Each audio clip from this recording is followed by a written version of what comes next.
A 9to5Mac podcast. We've got Mark in the middle, Jake on the left, and this is me, Seth, on the right. And we're just going to talk about this week's stories. Mark, do you want to start? Yeah, this was a great week for Apple news. We had some big stories. Like, first big story of the week was we heard about this faster iPhone being seeded internally in Apple's labs. Basically has 1 gig of RAM, like the 3rd gen iPad, and it has a variant of the A5X processor. So it's not the same A5X as the iPad 3 has, because that A5X is built for Retina display and has quad-core graphics. But it's basically a souped-up A5. We don't know if it's going to be called the A5X, and we don't know the exact specs, but we know it's faster, more powerful, and it's based on the same underlying architecture as the A5X. It's called a 45X processor. That's the So remember we saw the 50 processor, right? Right. In the code. Right. Before the iPad 3 came out, there were split rumors of would it have a quad-core processor or would it have a dual-core processor with better graphics performance. And basically what we got was the integration of the two. We got a dual-core processor with quad-core graphics, hence the A5X. And the A5 processor was called 40X internally. The A4 was called 30X internally. So you'd think a quad-core processor, the A6 would be like a 50X internally, but what we got with the A5X is a jump between the two, which is the 45X. So the 45X is the iPhone 6, the 6th gen iPhone coming out later this year, and the 3rd generation iPad, the one that just came out. But we also found 50X in the code, so that would seem to mean that Apple is working on a real quad-core CPU called an A6 processor for 2013. It makes sense that they would, put quad-core first in an iPad, which requires more power than an iPhone. That comes out for the iPad 4, and then you'd think they'd put that in the iPhone 7 in 2013. So you don't think the A6 is going to be in the next iPhone? I mean, it's possible. They are working on it relatively early for it to show up in the code if it were to be a 2013 thing. It is possible that the new phone has an A6 quad-core, but to me, the A5X variant, as we were told about, seems highly more likely because the iPhone already has power and battery issues, and they're going to be adding LTE to it, making it thinner, lighter, and all that, and then they can't just jam a quad-core into that. So maybe a new A5X chip variant would be better suited. And earlier this week we saw how the new Apple TV and the new $399 iPad 2, it has a new processing building technique. Like it's a special dual-core A5 with battery saving, right? 23 nanometer processor. Yeah, right. So maybe this new variant is a faster version of that, like an A5X chip built with new manufacturing technique to save battery life. So that would be an A5X variant. So basically what's in the iPad 2 now would be in the new iPhone? No, what would be in the iPad 2, what would be in the new iPhone would be like with the iPad 2 $399 one when it just came out. Right. But it would probably have an enhanced CPU, but it would be built on the same technologies that save battery life. Okay. So it would be like the integration of the A5X and that new iPad 2 Apple TV chip. So what else do we expect to see in the new iPhone? The new iPhone, iOS 6, of course. Rumors are split between like a bigger screen or same size, similar size screen. We heard that the screen would be bigger from, right? Yeah, Gruber seems pretty convinced it's going to be a bigger screen, but only longer, not wider. What do you guys think about that, like with the mock-ups? Do you think that looks good? I think longer is... It depends how much longer, because if it's a certain amount longer, it's going to be hard to manipulate with one thumb, and we know Apple, they're really going to be able to use the thing with one hand. And right. Well, the mock-up Spencer did, it didn't look like you needed to build a bigger phone. It just, the screen went higher. It made the screen higher, and made the space between the bottom of the phone and the beginning of the bottom of the screen smaller by basically cutting the home button home button's height in half. So. Right. And we saw that kind of design in that one photo gallery app that came out briefly last year. Right? Right. Yeah, that's one of the Apple prototypes, I guess, leaked in manufacturing plants, and one of those prototypes had that thinner home button, like gesture support. Right. That's a cool thing. So what if the new phone had a gesture home button? What would the gesture be? Would it be like swiping between apps, like instead of having to double click? Like, you know, on the iPad you take your 4 or 5 fingers and you swipe across, and that's quickly switching between apps, right? So what if on the phone you just slid your thumb over the home button to swipe between apps, rather than having to open up the switcher and manipulate it like that? Yeah, that would be great. And volume switch, whatever. Who knows? But what else does it have? Does it have NFC? Is this NFC? Well, we know developers are expecting it. Yeah. Right. We reported that earlier this year. Right. So that should be something interesting, NFC. But you know, like how Apple usually does stuff, they take an existing piece of technology and they completely revamp it, make it mainstream for the consumer, make it intuitive, make it so people understand it. So I think the definition of NFC will completely shift this fall if the new phone has it. I think NFC would be cool. It's on a bunch of Android phones already. Yeah, but it hasn't really taken off on Android. Yeah. And they have a big partner, PayPass with MasterCard, right? And which is everywhere, but the experience isn't very good. I have it on my Have you tried Nexus. Yeah, I've tried it a bunch of times. Google gave you $10 free and then another $5 later. Yeah. So I used it maybe like 4 or 5 times. It's actually interesting. All the places where I shop in my town have PayPass already, so it wouldn't be hard to use at all if it was convenient. But do people look at you weird when you use it? Yeah. I mean, not terribly weird. Like people are generally aware of the idea of it. Mm-hmm. And I'm sure the second Apple does it, everybody on Earth will know about it. Of course. So NFC would be cool. What else? LTE. That's. Yeah, I think that's a given. I think that's a definite. They have it in the iPad. It's like sort of like they sell LTE models and Wi-Fi only models in only like United States and Canada. So I think it's a really good. The iPad itself, it's a really good guinea pig, I guess you can say, for LTE and Apple devices, since it's really a closed-off and testing environment. But when you get into the phone, it's not as wide. It's more widespread and harder for Apple to control. So I think they're seeing how LTE plays out on the iPad, which I think is doing pretty well on Verizon at least. AT&T practically doesn't have an LTE network, but on. Do you think Sprint will be included in the iPhone since it's rolling out? I mean, I think it depends on how. Yeah, I think it will support. Kind of like AT&T. AT&T is an Apple LTE iPad 3 provider without an LTE network. I can say they're in such few cities.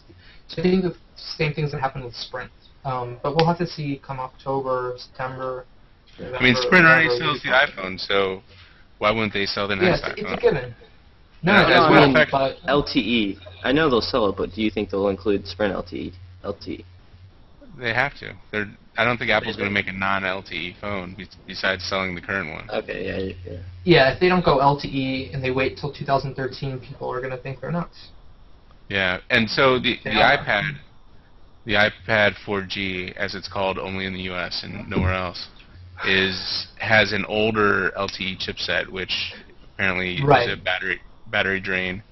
So the thing with that, sorry. The newer chipsets are going to be available in big volumes later this year, so people are thinking that the low-power chips are given for the next iPhone.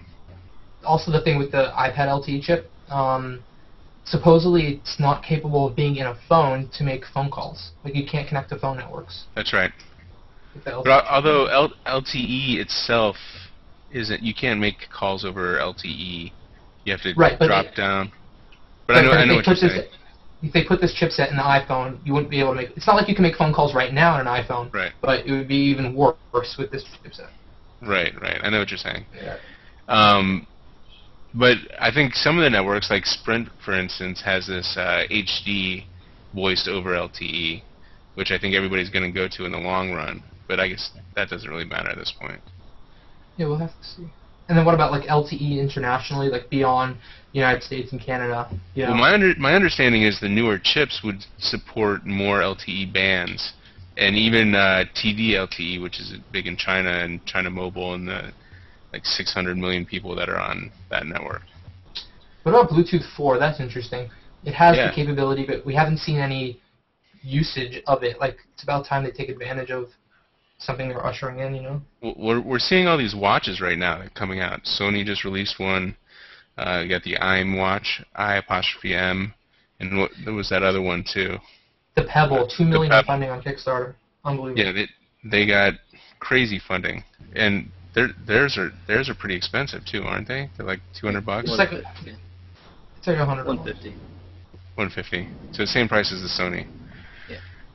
So Apple's obviously going to do something in that area at some point. I think they Nano. turn the Nano into the... Like, they can't keep the Nano and upgrade it to have iPhone connection capability because the marketing scheme is going to be lost there. They need to rename the product. They need to completely pivot it. They want to take off. Yeah, Yeah, iWatch is obviously where the easy thing would be. And you just put Bluetooth 4 on there and it connects to your iPhone or your iPad or your Mac. They need to put a bigger screen on it. They need to make it higher resolution.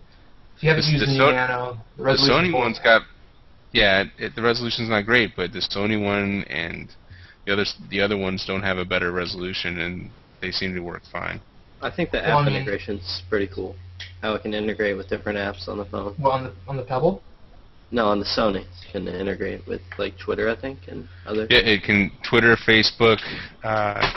See, what Apple wants to do is they want you to be able to send and receive calls and glean information from your phone on your watch while keeping the phone in your pocket. They don't want you to actually do stuff because that will actually replace the phone. They want it sort of like... You can't do much on a small screen anyway. They want you to be able to take calls, receive calls, look through things. They want it to be consumption rather than creation on the watch. So why do you think that these Nano prototype things have cameras? Is there any reason to have a camera, especially on the back of an iPod Nano?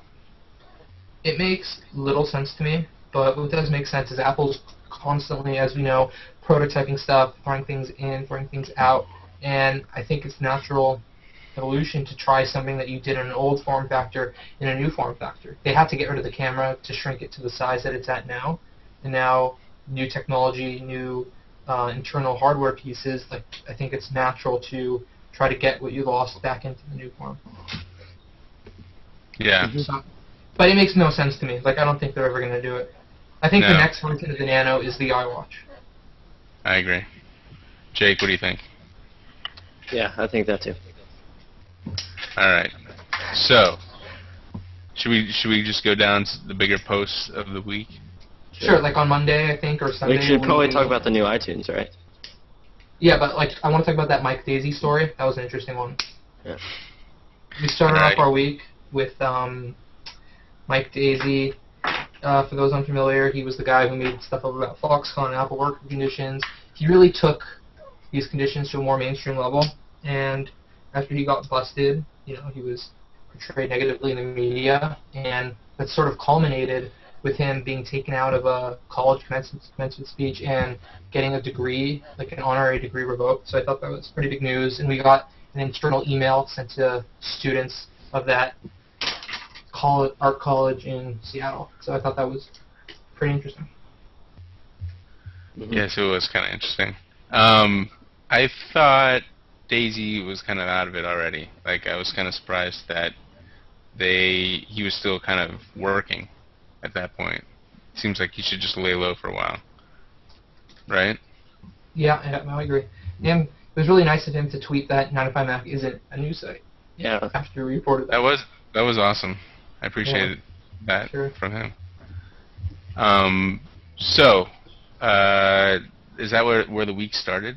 Or was there other big stuff? I'm trying to think.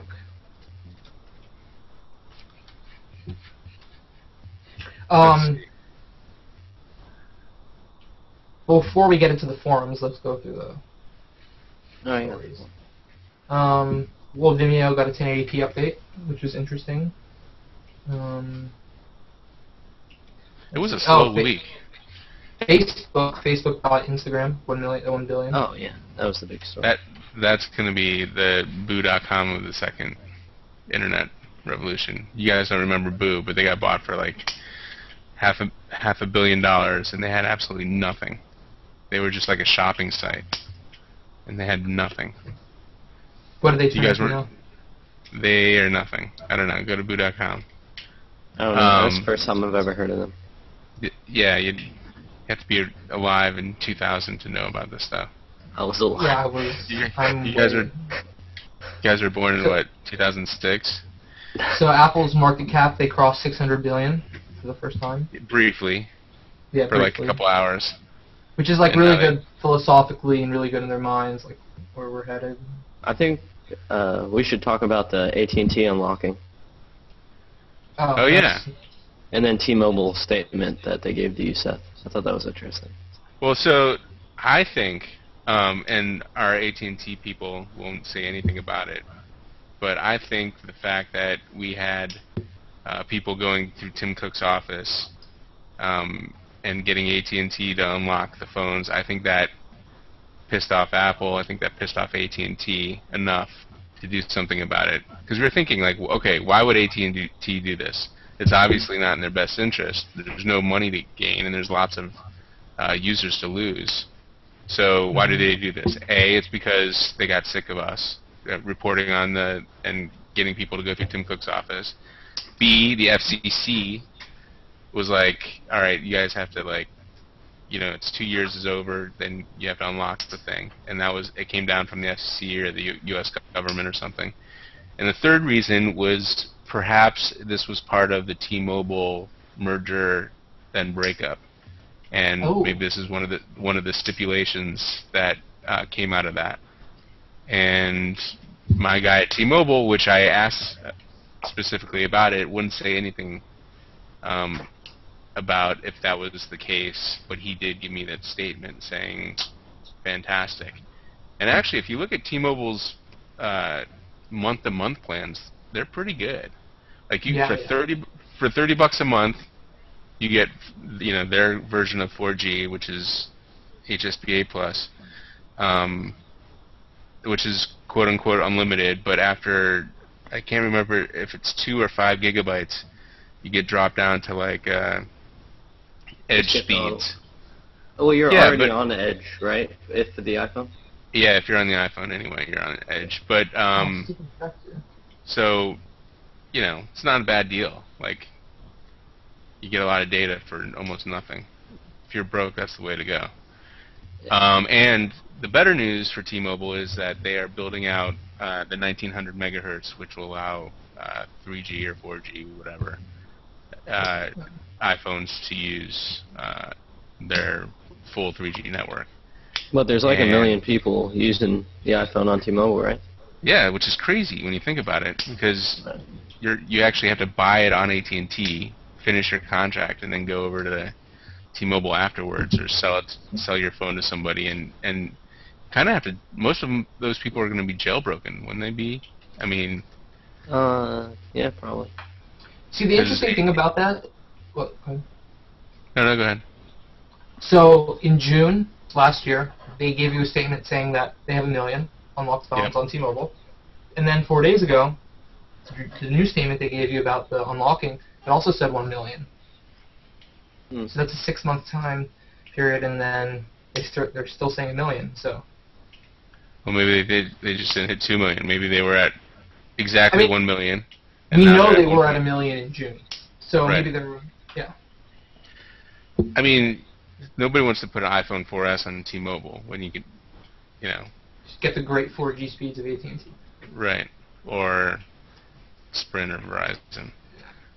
So, I don't know. I think it's interesting they sell that $10 adapter, like, marketed towards the iPhone. Which one? Micro SIM adapter. T-Mobile actually sells Oh, right. it. Yeah. I think it's only a matter of time before T-Mobile comes. Yeah, it sounds like they want to be on the next round, and they're building out their network so that they can be.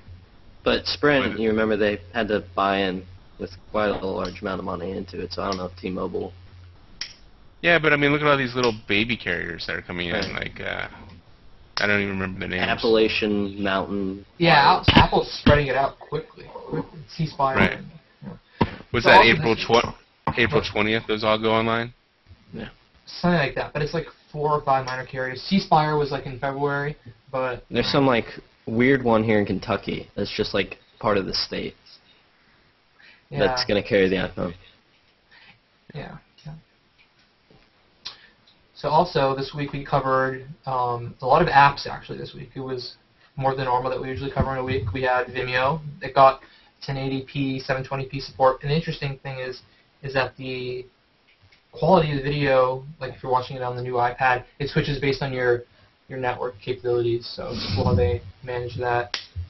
We also had this really cool jailbreak tweak called Stride by Adam Bell, and basically you can put in a signature, you can draw pretty much anything to unlock your phone.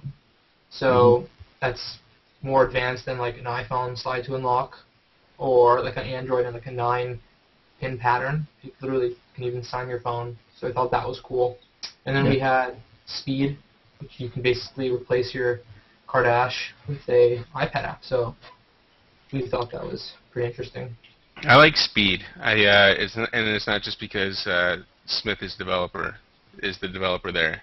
He's I think that's a really big area where developers can go if they can interface with the car's system, and I think he was saying there's like already a Wi-Fi adapter.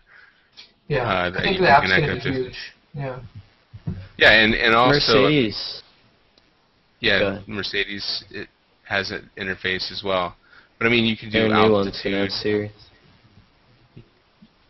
Yeah, but I mean, there's a lot of other things you can do. Your windshield wiper fluid could be low. That could come up on your iPad. Like all these engines, hot, compass, map, all that stuff. And I don't think anybody's really tapped that yet.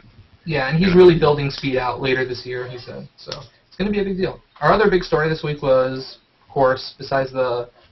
Oh, back to that iPhone post, we also found a new iPod Touch. And, Apple, when they have like basically 3 types of a single iPhone iOS build. They have like the public build, the beta builds, and they have the internal builds. So we got a hold of an internal build of a new version of iOS, and we did some code diving, and we found an iPod Touch 5.1 in there. So we should be seeing a new iPod Touch soon with a new processor, which the jump from iPod Touch 4.1, which is the 4th gen, to 5.1, that jump from the beginning of the number set indicates a new processor. So we'll likely see like an A5 in there. So that should be fun. Cool. And what else besides the new processor? Is there a new camera in there? No, and then we also have news on iTunes 11, right? Right? Or is there something about a new camera? I don't know. Is there? Okay. No. Apple's Okay. working on iTunes 11.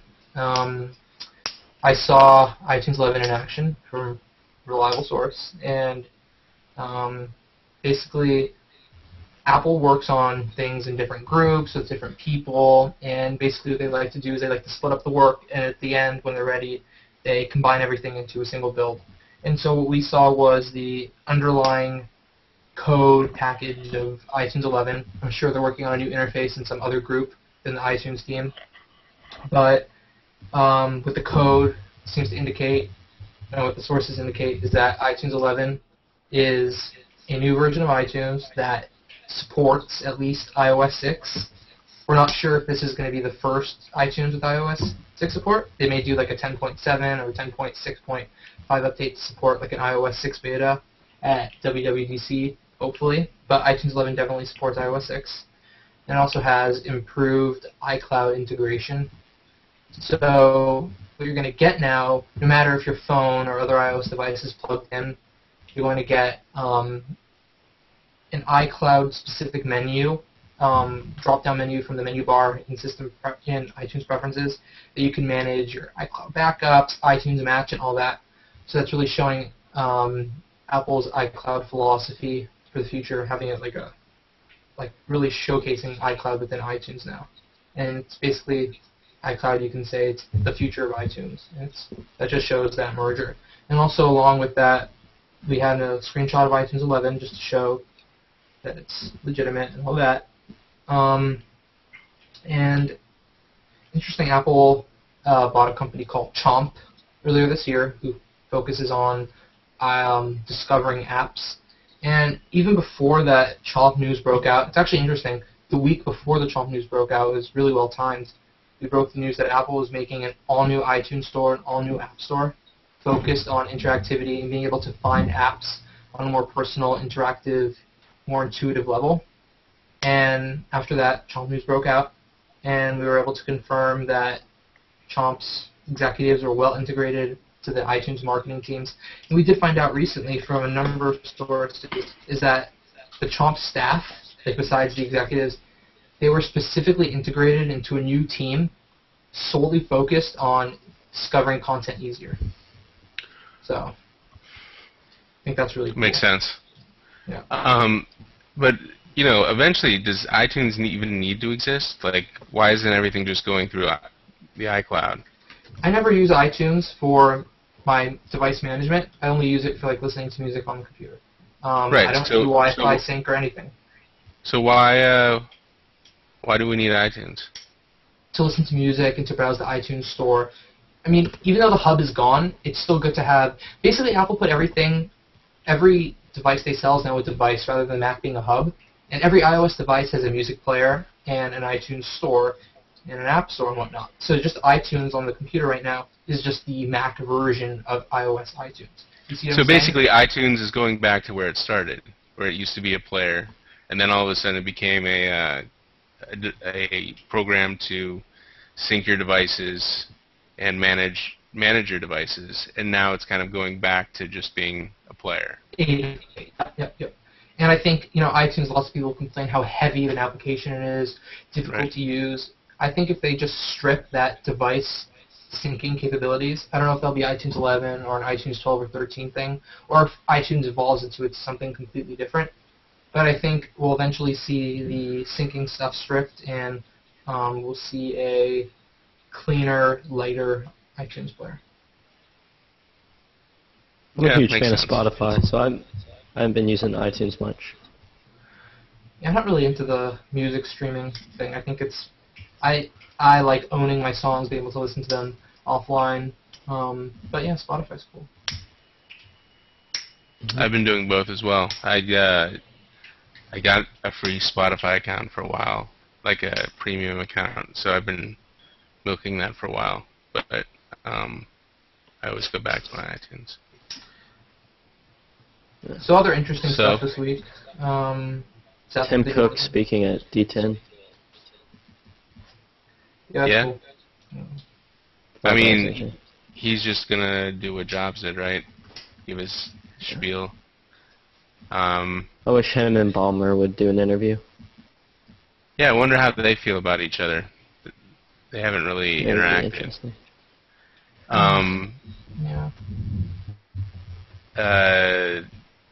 Tim Cook he's never really publicly acknowledged, his taking over for Steve Jobs, and yeah, that's true. He'll probably get a question or two about that, so it might be interesting to hear how he talks about that. Obviously, he was at the celebration of Steve Jobs and talked about that a lot at the Apple campus, but he hasn't really answered questions from reporters about that situation. Yeah. I think they'll be talking a lot about Foxconn. Yeah, probably. Supply chain. Yeah. We broke that news about his response. Like, it was really interesting. It read like a press release. It read like something that should have been posted on Apple.com. They should have had a button in the bottom. Like, remember when Steve Jobs did his Thoughts on Flash? Should have been a Thoughts on Foxconn written by Tim Cook, and that's what that letter should have been. But instead, he sent it to high-level corporate employees within the company, which we obtained from. And Yeah. It's almost like they wanted it to leak out. They should have. Yeah. I mean, Usually when we post stories that leak, Apple PR doesn't talk, but right.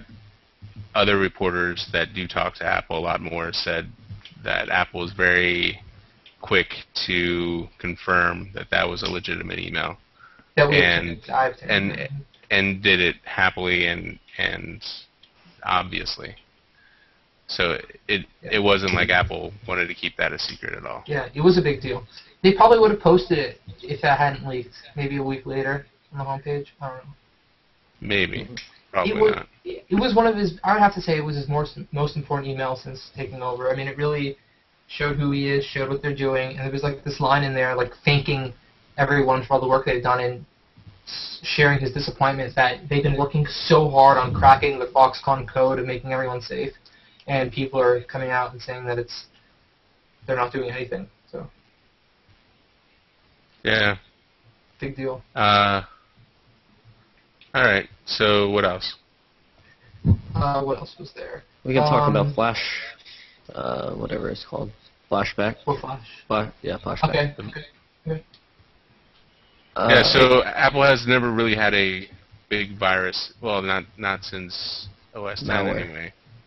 Yeah, it's not a virus, but they've never had an outbreak really, at least in recent memory, this size.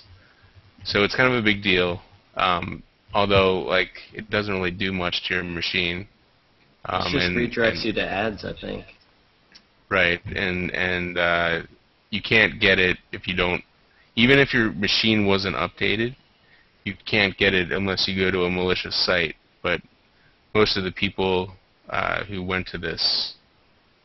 got this, are people who don't update their machines and who look at It was the spam emails. Java that needed to be Right. updated, wasn't it? Right, and Apple, frankly, should have updated Java a long time ago. It was a 0-day for a while, and they were lax about that. And I think they only got around to doing it when news of the flashback came out, and it seemed like it wasn't quite baked because there were 2 subsequent versions of the Java utility as well. And then Apple released the remover. Yeah, then there's the removal tool. Yeah, yesterday. So, big story there's a new today one was tonight. that Philip Stark. Yeah. So yeah, the Stark thing. That's pretty funny. It was pretty funny. Yeah. It's funny for a couple reasons. One, because Steve Jobs was using him on his boat project, Right. which, like, if you think about it, like, Steve Jobs' friends and sometimes find their way into other Apple projects. Like U2, for instance, found their way onto an iPod. So when you hear the news that, hey, this guy who Steve Jobs worked with and was talking to every month may be working on an Apple project, and he actually says it, it seems kind of believable. But then then a little bit deeper, you think about, well, would Johnny Ive let some other top designer do anything at Apple? And really, Right. that's not going to happen. And then we asked around if he was working on the Cupertino campus on any products, and we got an absolute no from sources. Like, no, he's still Right. working on anything. And then Apple PR confirmed to All Things D that he's not there. And then he talked about on the interview on that French network, hey, I'm working with Larry Powell on it too. Like, then to me, when he said that he was working with Powell, Steve Jobs' wife, on it, and then meeting when Steve Jobs was alive often with him, the thing screamed out at me or at us. So that was pretty obvious from the beginning that it was a ship. Why would Yeah, she and so meet with her for an Apple product? Why would? Yeah, why would he continue to meet her? I don't know. Maybe if they were still friends. I'm sure, like Ron Johnson and Johnny Ive are still meeting. They're friends of the Right. family, the kids, that kind of stuff. Mm-hmm. Yeah. Anyway, So yeah, that was kind of a bust. It kind of went up and down today. Mhm.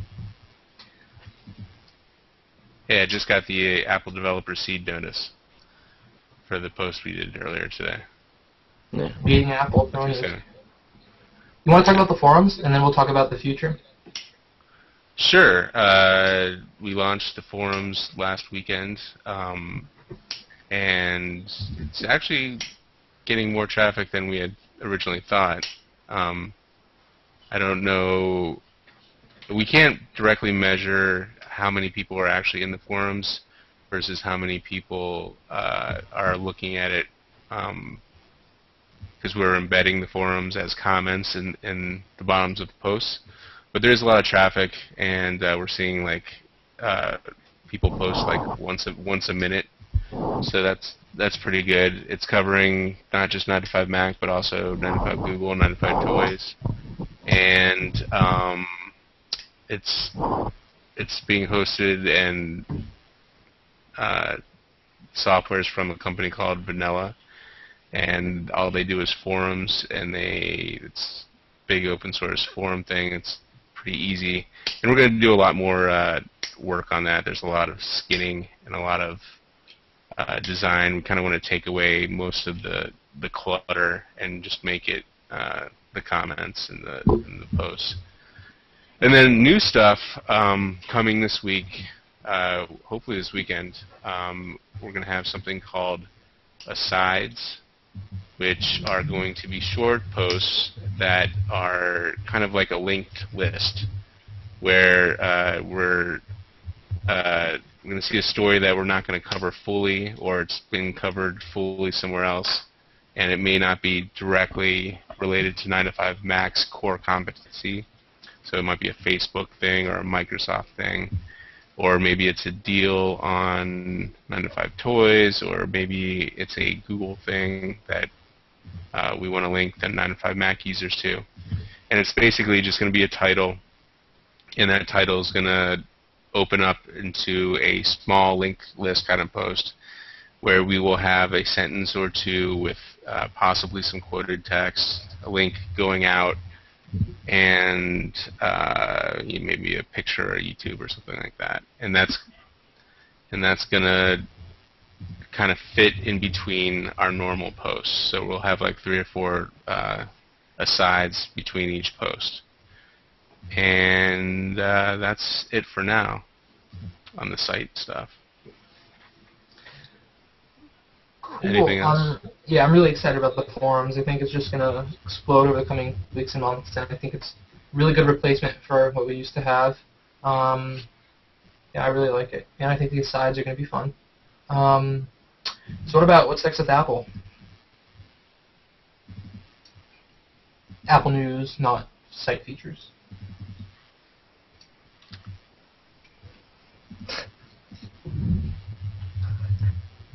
So why don't we talk about the upcoming MacBooks?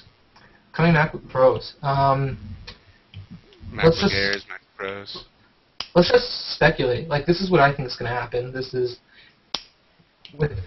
withholding insider knowledge. If I didn't know anything, this is what I would think. I think that they would make the 11 and 13s MacBook Airs.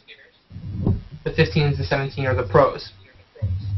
What one would think Apple would do for clarity and keeping everything very simple is that they would lose the suffixes and just call everything a MacBook. But I think getting rid of the MacBook Air name is a bad idea because of how well marketed now and how household that name is now. Just indicates it's a strong brand. So I think 11 and 13 should be Airs, 15 and 17 should be Pros. They add Ivy Bridge, the new Intel chips coming out on the 23rd, to the 11 and 13s. Not any new features. Then the 15-inch Pro is completely redesigned. They add Ivy Bridge, higher resolution display, some new features that we maybe haven't even talked about yet. How high are we talking? High definition, like well, here's the thing. Displays. When Steve Jobs announced the MacBook Air in October 2010, he said that they were the next generation of MacBooks, next generation of Apple notebooks. And then he defined what a next-gen Apple notebook is, and he said it's going to be thinner, lighter, lose the optical drive, rely on the internet, and it would be faster, more portable. But the big thing that he said as well is that it was going to have a higher resolution screen. It was going to have high resolution displays. And the MacBook Air 13-inch has a higher resolution display than the 15-inch MacBook Pro. The 11-inch MacBook Air has a higher resolution screen than the 13-inch MacBook Pro. To be a next-gen MacBook, the resolution is going to have to go higher on this new 15-inch Pro. I don't know if Retina displays at that 2880 times whatever resolution are ready yet, but I think the resolution is going to go up substantially. Maybe they won't be able to call it Retina, but it's going to be a very high resolution display, and it's going to outdo the Airs. It's going to insinuate the Pro name, insinuate the next generation Mac name, stuff of that nature. Yeah. Who was that? My aunt. Dog sitter? My aunt. All Yeah, right. same thing actually. Same thing. But yeah. Maybe that was USC. So I think yeah, I appealed. So I think that yeah, new MacBook Pro is going to be fun, and I think they're going to get rid of the 13-inch MacBook Pro and cap it with an Air. It's a pointless product at this point. Like you can't Totally have the Air. pointless. You can't go into the future and keep the 13-inch MacBook Pro. And No. when they redesign it, if they were to redesign the 13-inch Pro, it would be so similar to the Air that it's a pointless product. Right. There's no reason for a 13-inch Pro. And they have an Ivy Bridge MacBook Air. That's going to be like a Pro MacBook Air, so just keep the Air name, and that's what it is. And I think they're going to Right. keep the 17-inch. When they first redesigned, their last redesign with the brick in 08 that you broke news on, they kept the 17-inch coming to come months later because they weren't ready with that new battery door they also broke news on. You know, that 10-hour battery and whatever. Yep. So, but what they did do is they beefed up the processor in the old design. So I think maybe we'll see Ivy Bridge 17-inch MacBook Pros, but with the 2008 design. Yeah, wouldn't surprise me. And there's still people who want DVD recorders, and there's still people who I don't know if they're going to keep the what is that called? The Express port. Oh, that's done for sure. I don't see them getting rid of the 17-inch Pro with an optical drive. No, they need to keep that. They need, for video editors, you need to burn discs. They need one MacBook with them. Do they ever go to Blu-ray? It's a hard one. I think if they were to do it, they would have done it already. I mean, they obviously wanted to do something with Blu-ray, or they want to know more about it. And, you know, they're part of the Blu-ray Association. Yeah, sure. So they're obviously interested in it, but I think that's totally not going to happen because they're trying to get rid of the disc. Why enhance the disc? Right.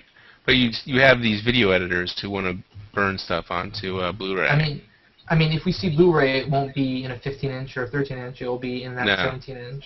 It'll be in the 17-inch, and maybe it'll be in the Pros or the iMacs. What do you think about those?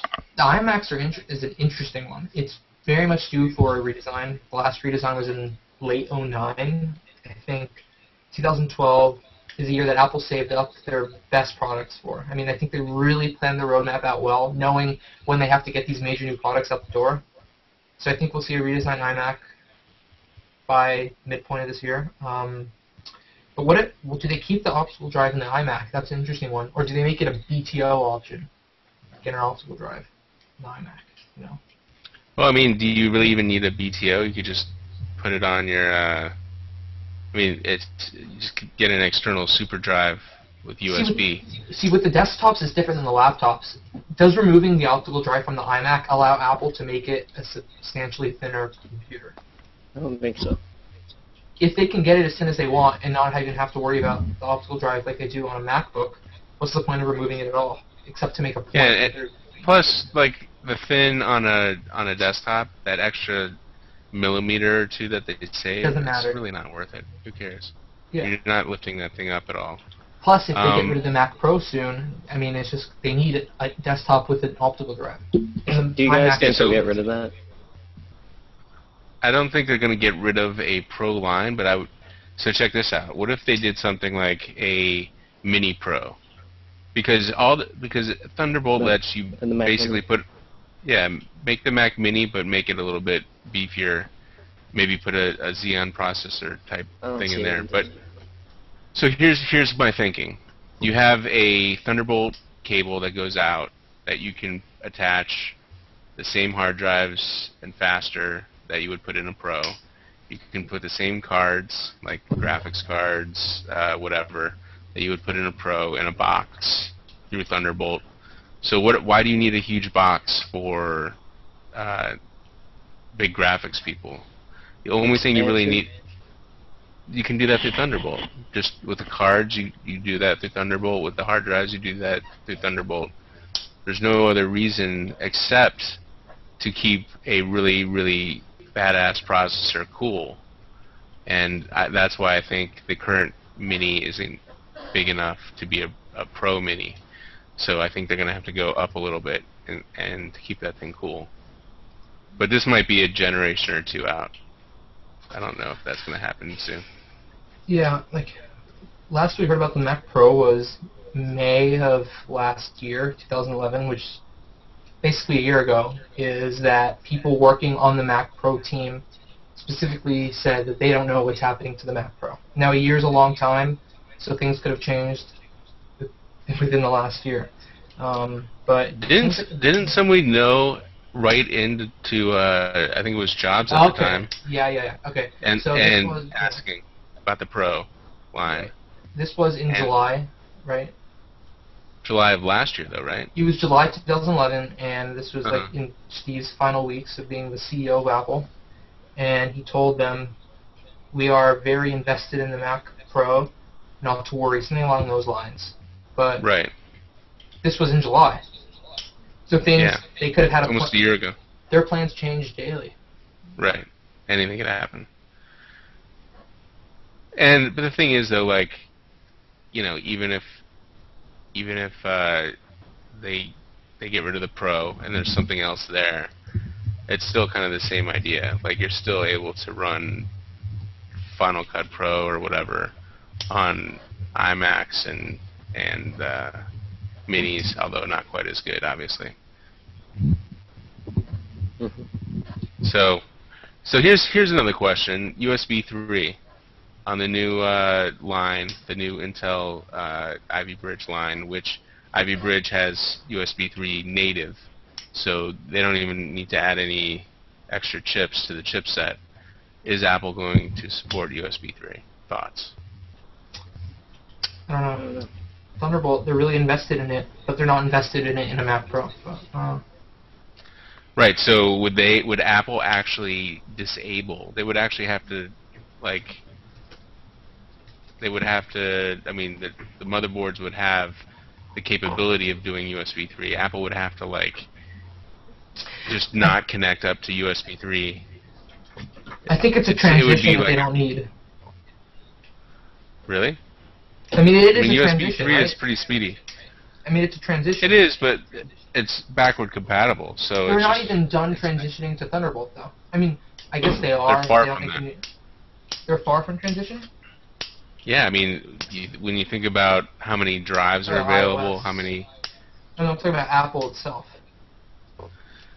Yeah, I mean, all the new... except for the Pro, all the things they sell right now are Thunderbolt. Except iOS, which is their future. Right. So, yeah. I see them sticking with Thunderbolt. I don't know if iOS really fits with Thunderbolt very well. Why not? I mean, why do you need... It's the next... Well, yeah, you know what, you're right. You don't need it anymore because there's no more syncing. Right, and everything's done on iOS devices wirelessly. So why deal with a cable anymore anyway? Especially when wireless syncing is getting to be as fast. Well, it's as fast as USB already, so it's soon going to be as fast as Thunderbolt. And that's another thing we haven't talked about. The wireless gigabit chips are coming out at the end of the year. Is that something Apple's going to get involved with. What do you think? I think Elise posted a story about Broadcom. Broadcom has a new chip, and Apple uses Broadcom in every single one of their devices as the Wi-Fi chip. So Broadcom at the end of the year is going to be shipping lots of 1 gigabit Wi-Fi. So basically, it's as fast as a gigabit Ethernet connection over the air. So when does Apple jump in on that? Do they do it now, or do they do it a generation from now? I think a generation. I mean, they historically wait for things to mature and develop. So they were pretty early on all the Wi-Fi stuff, though. They've been early. They were the first airport. They're Draft N. They're pretty early. Yeah, maybe. I mean, yeah, we'll see. We'll see. All right. What else? Verizon announced that small little $30 fee, which I think's bullshit. But everybody else is doing it, so why not?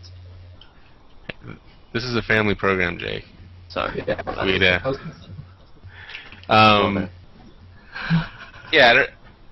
I don't know why people put up with that. I would just get a Google Voice account. And do you have your number ported, Seth, to Google? Yeah, I did that a long time ago. Best thing I ever did. Yeah, now I really need to do it. Whenever I get a review phone, I just put it in there. It's my phone. I get calls. I send out calls on it. It's a no-brainer for me. And when I do that, that means when I go to a new phone, I don't have to keep the same number I had before, because my numbers are transparent. Mm-hmm. So why would I pay a $30 fee? I would just let my phone run out and then get a new phone from Verizon and save the $30. Right. I mean, who cares about my old number? Nobody knows it. It's buried. So what else? What else we got? What else? What about the iPod Classic? Speaking of products that are near their end. I think Apple made 1 billion of those, and they're just sitting in a warehouse somewhere, and they're just waiting for those to sell out. They've had those. They haven't changed them in 3 years, and people are buying them slow. Yeah, so people like them. They have value for audiophiles. So. Yeah, I guess. We could talk about the Amazon ebook lawsuit thing. I hate lawsuits. And I don't understand this one. It sounds like Amazon had a monopoly, and then Apple and the book companies, not a monopoly, but they had a dominant position in the market. And Apple's trying to get into the market, and to get into the market, they're kind of going out to all the publishers and trying to get a favorable competition. And now they're getting sued. Yeah. It's weird. I think they'll win this one.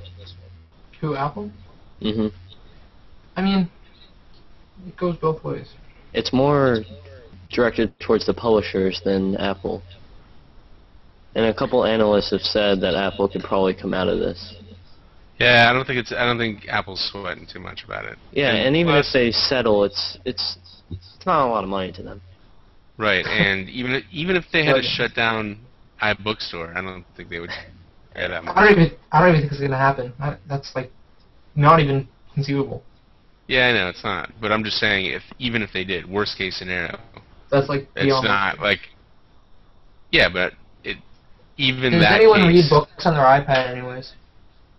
Probably through the Kindle app. Yeah. Yeah. I got the Steve Jobs bio inside Apple. So what about these iPad Wi-Fi issues? Have you had any? Have you had any issues? I have the picked up LTE my one. iPad. I have the LTE one, and according to that leaked AppleCare document I got, it says that it only affects the Wi-Fi only models. So I haven't had those issues, but I know lots of people with the Wi-Fi only ones. You have your Mac, and then you have your iPad right next to it, and you'll get like the full baseball diamond filled up with black bars on the Mac, and you won't be able to get anything on that Wi-Fi iPad.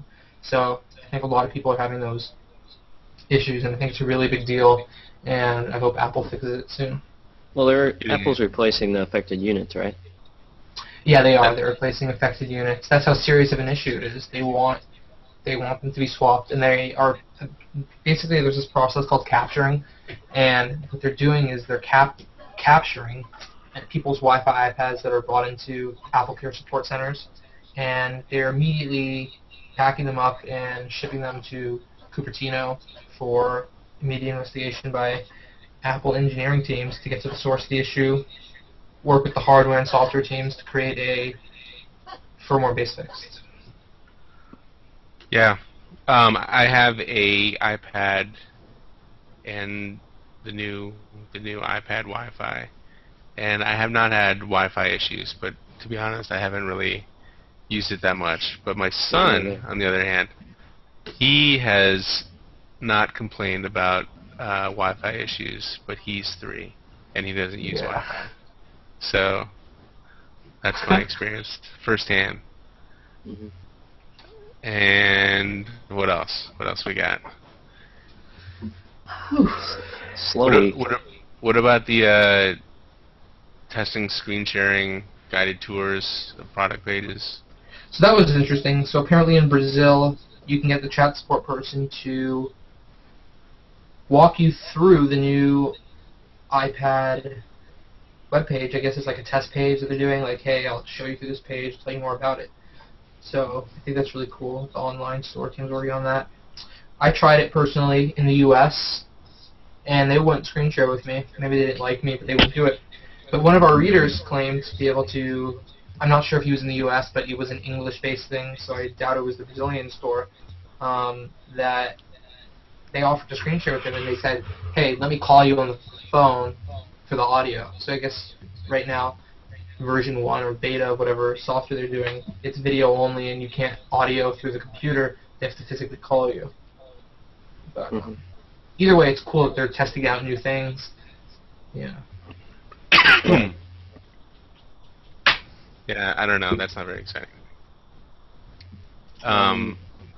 So what about Siri speaking Hindi?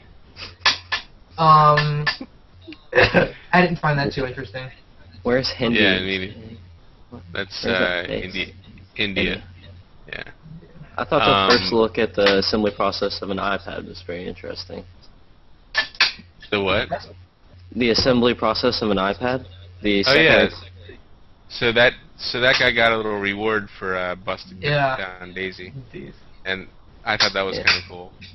Yeah. Just like the automation of it was pretty cool about how many machines are involved. Henry Ford would be proud. Yeah, I mean, it's not all just people screwing things together. They got like a system going. Mm-hmm. And that's actually what they're putting together right now for the next iPhone. I'm sure is they're building all those machines and getting them to spit out the right specs with the right amount of variances in there. What do you guys think about the whole Foxconn issue? I don't care. The mistreating workers and all that. There's no worker mistreatment. I don't know. You don't think so? Have you read Tim Cook's email? Right.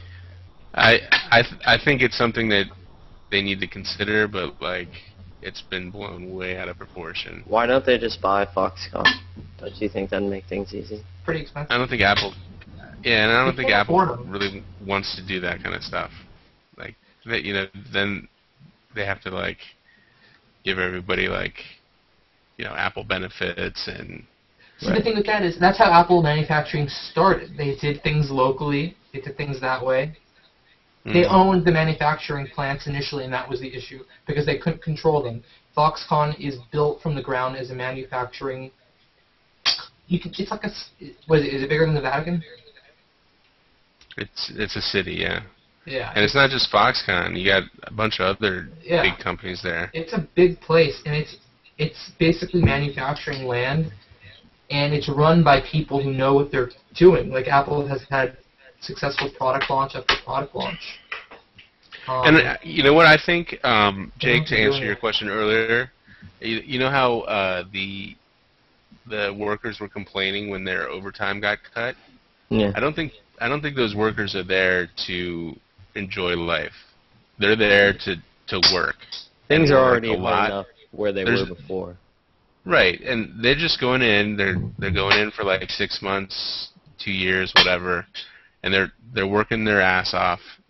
Excuse me. And Show, so. right, and when they're done, they're gonna have some extra spending money, and they're not like they don't want to have a life in Shenzhen. Like Shenzhen's like a crappy, horrible place, but it's just a bunch of huge factories and pollution, and it just they're not like going down to Hong Kong and gambling or anything. Yeah.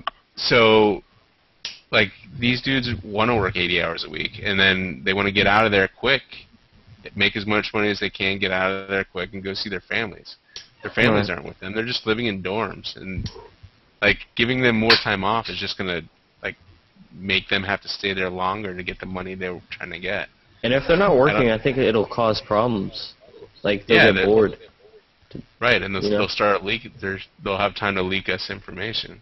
Speaking of that, also interesting on that note, they're always prototyping stuff. Like, I remember when the first iPad came out, people were like, hey, this should have had a camera. Oh, wait, it does have a camera according to some of the early hardware builds and the software builds. But we got a tip the other day that there are some prototypes of the original iPad floating around. Hopefully we can post pictures soon with the camera.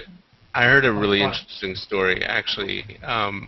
The iPad 1 that Steve Jobs used on stage actually was one of those prototypes. They put paint on the side and right. They painted over the side. What is that? 30-pin adapter that was on the side, and apparently it might have also had a camera. And I remember there were pictures of the original iPad, and people thought it had a camera, but it was actually a proximity sensor, but maybe it wasn't. Who knows? Mm-hmm. Anyway.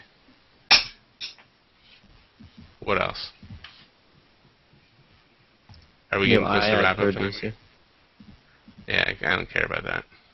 iAds, Mark, what do you think?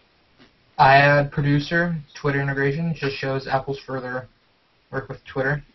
I think iAd, they really cared about iAd. They'd take it out of the United States into more countries. They'd reduce the buy-in rate to something that actual indie developers can handle.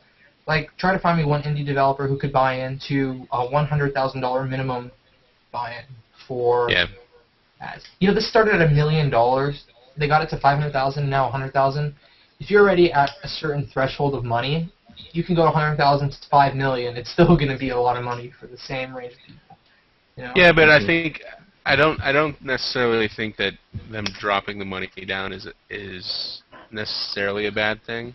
I think Apple wanted to start with as few clients as possible and ramp up slowly. So they went after the big, simple things first, and then as they're ramping up their ability to serve ads and have advertising representatives and things of that nature, then they can start going after the smaller fish and the long tail. So I don't necessarily believe that the fact that they're lowering their prices is indicative of the fact that they're doing poorly. Mm. And also, another thing iAd related, there was a patent yesterday, that came out that seemed to indicate, it was the ad maker patent, but a lot of sites seem to think it was a new tool for building apps. So, what do you think about that? It's just iAd producer, and there's nothing more than that. That's just putting the patent on it. The patent. But do you think Apple, with their iAd producer being successful, which it isn't really, would expand that to other stuff and create like the HyperCard? Right. I think the quality of that system is great, but the There's like, how many apps are there in the App Store now? Is it 650,000 or something? I don't know. It's above 500,000 apps. There are so many apps in the App Store, and finding apps are impossible. Making the ability to create an app for the App Store as easy as working with a HyperCard type of application will make the store more mediocre. It'll put more apps on the store. It'll make discovery even more difficult, and it's just going to be crap apps. The quality of apps that are to be made with an iAd producer or HyperCard type of thing are going to be like air horns and fart dialers and soundboards of that nature. But if you keep it at Xcode, you have so much more capability, like developers, to put in all that custom code. Plus, iAd producer, it's all like Java and HTML based. Like so Google, on that note, Apple has this thing called Dash Code. Sorry. Google had something similar for Android to develop apps. Right. Yeah, I did. But then they killed it all. WebOS had that as well, and you know what happened to WebOS? What happened to WebOS? I mean, it's the best OS ever, as I tweeted this morning on @MarkGurman, but yeah, they turned their app development system into something as simple as HyperCard iAd producer, and they still failed. So. All right. Can you put those glasses on me? No, you have to do it yourself. How do you do it? You gotta go to apps on the left side. Cool. This is down really at the bottom. Now I don't want to deal with this. They got all kinds of stuff in here. You got like Cat in the Hat. You got like the King, Ad Rock, King of the Castle, Beauty Queen, Pirate Hat. There we go. That's me. Seth's getting bored. How's that? Yeah, I guess it's getting kind of boring right now. Alright, is there anything else we want to talk about before we go? I think we covered everything. If not, we'll cover it in 5 years when we have our next one. Is this going to be a weekly thing? Yeah, I think we're going to try to do this every week. How about Fridays, right? I won't be here the next 2 Fridays, maybe 3, but you guys can wait for me. We'll call in. We'll call you in wherever you're going to be. Alright, guys. Take it easy. Yeah.